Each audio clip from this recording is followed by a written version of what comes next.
happened today was a clear abandonment of responsibility, a dereliction of duty, and a blatant disregard of the rules that govern this institution. Because the Senate cannot be made to stop working simply because its presiding officer refuses to leave.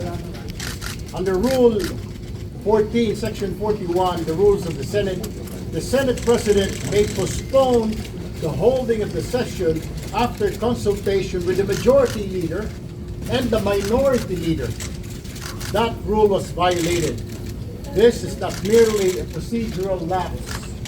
It is a direct violation of the rules of the Senate and a serious disrespect for the institution and the Filipino people.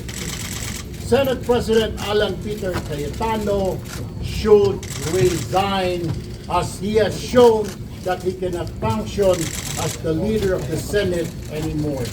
Thank you. That is our joint statement of the SB 11, the minority. That is Sir, nag-attempt po ba kayo na kontakin si SB? Kung kahit sino sa majority? So the secretary left.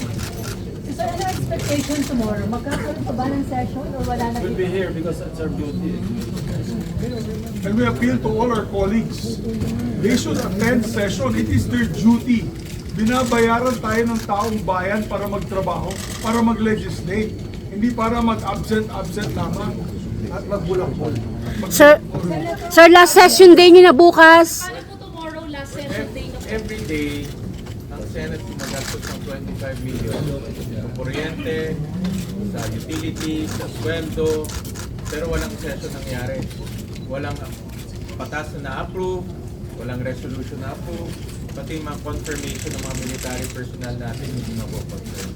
Sayang ang bayad ng taong bayan. Sir, kung may At lahat violation, ito, dahil lamang sa isa sa mga kasamahan nila ay nakakulong o dinampot ng PNP sa hapon. Sir, part of the recall daw to, sabi ni SP Cayetano, para matuloy yung Blue Ribbon Committee hearing on Thursday at para hindi daw pumaagaw yung ibang committee na chairmanship, sabi po sa live niya kanina. Abuse po yan ng sinasabi niyang parliamentary rules ng Senado. Hindi po namin hinahaltangan magpagpili ng anumang pagdinig ng komite basta nasa tamang marami. Mabuti, binawi nila yung sampo. And the numbers will always speak for themselves. Habang ganito ang bilang namin, kami ang majority. Dapat siya rin, si Senate President, at ang majority, maging matapang harapin ang mandato o kakulangan ng mandato ng buong Senado dito sa floor. Ang masakit niya, imbis na pumasok siya rito, itong si SP Ala, eh sa Facebook siya, pumapasok. Dito dapat siya magsalita. Dito dapat siya mag-hati kung anong gusto niyang gawin. Huwag naman sa social media. sir, kung may violation sa rules, ano yung pwedeng gawin sa pag hindi nila pagpasok yung mga We will be tackling that hopefully by tomorrow. And again, the rule says, and the Constitution says that we should meet at 3 p.m. Monday, Tuesday, Wednesday, as a matter of fact, the Thursday should be a working day also. And the mere fact na walang We'll consultation. cross the bridge when we get there. We'll see.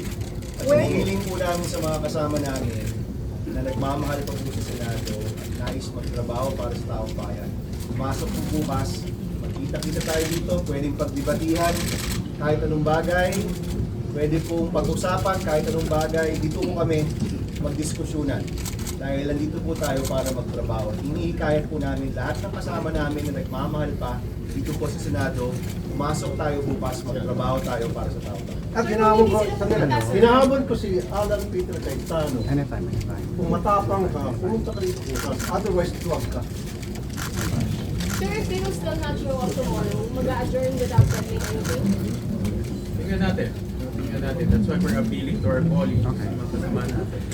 Nagampanan natin yung ating trabaho. Binabayaran tayo ng taong bayan. At bawat araw na hindi natutuloy ang session, hindi napapatupad yung batas, hindi na-implement yung mga dapat namin katupad, yung gaya kanina, yung may mga taong pumunta dito para i-confirm, hindi na-confirm. Sayang ang panahon. Paano, sir,